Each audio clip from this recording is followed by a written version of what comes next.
माझ्या कवितेचं नाव आहे एक वेगळे रामायण.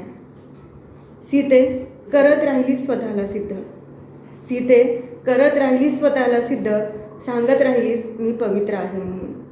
सर्व अन्याय निमूटपणे सहन केलास, पण एक केले नाहीस.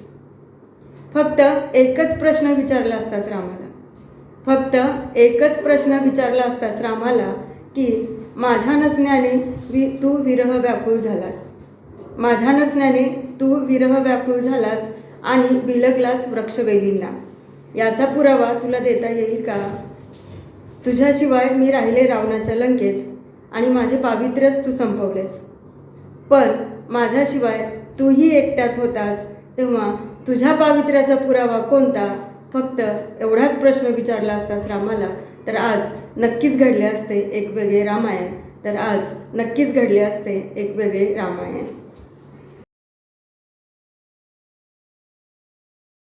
त्याचं नाव आहे माझ्या अंत्ययात्रेतील पाऊस. व्यापले पावसानं अवघं जीवन, जन्मही श्रावणातल्या सरीचाच. आयुष्याच्या उंबरठ्यावर प्रत्येक अनुभवांचा साक्षीदारही हा पाऊसच. अनुभवलेत पावसाचे प्रत्येक रंग, म्हणूनच पाऊस माझा खरा सखा आणि सोबतीही हा दुःखातला.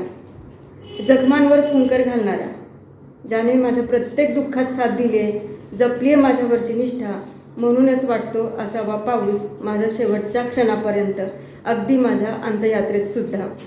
खरंच कसा असेल माझ्या अंत्ययात्रेतला पाऊस? त्याच्या चिंब चिंब करणाऱ्या सरींनीच जगवले मला, लपेटून घेतलंय त्याने माझ्या भोवती स्वतःला, म्हणूनच मी सदैव तृप्त राहिले त्याच्या कोसळणाऱ्या मिठीत. कसा असेल त्याचा शेवटचा स्पर्श?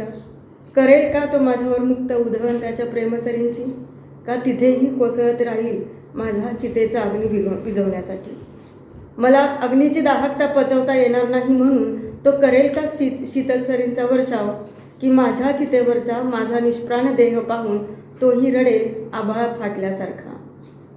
त्याच्यासोबत दूर कुठेतरी वाहून देईल जलसमाधी संन्यस्त म्हणून. खरंच कसा असेल माझ्या अंत्ययात्रेतील पाऊस? असं म्हणतात की जगवतो पाऊस सर्व जीवांना, असं म्हणतात की जगवतो पाऊस सर्व जीवांना, पण त्याला जगण्यासाठी खरं तर माझी गरज लागते हे कुठे माहिती कोणाला? म्हणूनच सरणावरचा माझा देह नाहीच पेटवू देणार तो. आयुष्याच्या वाटेवरचे दुःखाचे निखारे त्यानेच विझवलेत, आता सरणावरही लपेटून घ्यावे मला ज्वालांनी, कारण नाही पाहू शकणार तो मृत्यूनंतरही होणारा माझा छळ.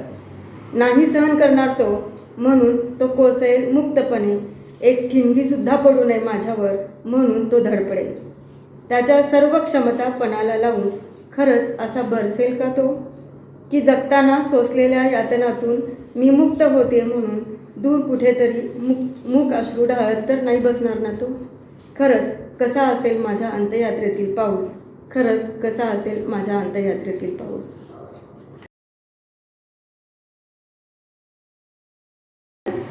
कवितेचं नाव आहे मला एकदा. मला एकदा सावित्री भेटली सत्यवानाची, आणि जाता जाता हळूच म्हणाली सावित्रीचा वसा आज शापासारखा भोगते प्रत्येक नारी. आणि जाता जाता हळूच म्हणाली सावित्रीचा वसा आज शापासारखा भोगते प्रत्येक नारी. मला एकदा सीता भेटली रामाची, मला एकदा सीता भेटली रामाची, आणि पृथ्वी दुभंगताना एवढंच म्हणाली पावलोपावली रावण आहेत, कोणता राम येईल दारी. मला एकदा उर्मिला भेटली लक्ष्मणाची, मला एकदा उर्मिला भेटली लक्ष्मणाची, विरहाच्या अग्नीत तडफडताना एकच म्हणाली आज प्रत्येक घरी एक उर्मिला जळते खरी, आज प्रत्येक घरी एक उर्मिला जळते खरी. मला एकदा सावित्री भेटली ज्योतिबांची, मला एकदा सावित्री भेटली ज्योतिबाची, आणि हातात पुस्तक देऊन म्हणाली शिक शिक शिक ग पोरी, नाहीतर मातीमोल होशील खरी, नाहीतर मातीमोल होशील खरी. धन्यवाद. आत्ता आपण मेनका बाबूराव धुमाळे यांच्या 3 कविता ऐकल्यात. एखाद्या कवयित्रीला जाणून घेण्यासाठी 3 कविता पुरेशा आहेत. मेनका धुमाळे या जिजामाता कन्या प्रशाला लातूर येथे सहशिक्षक म्हणून कार्यरत आहेत. कोरडा पाऊस हा त्यांचा कथासंग्रह. ज्याला यशवंतराव चव्हाण मुक्त विद्यापीठातर्फे बाबूराव बागुल कथा पुरस्कार प्राप्त झालेला आहे. आता उसळू देत लाटा हा त्यांचा कविता संग्रह, ज्याला गोव्याचा बहिणाबाई चौधरी काव्य पुरस्कार प्राप्त झाला आहे. नवकथा लेखनमाला या नॅशनल बुक ट्रस्ट संपादित कथासंग्रहात त्यांच्या कथेचा समावेश झालेला आहे. साहित्य अकादमीतर्फे प्रवास शिष्यवृत्ती अंतर्गत कर्नाटक राज्याचा दौरा त्यांनी केलेला आहे. दिवाळी अंकातून कथा आणि कविता लेखन त्यांनी केलेले आहे.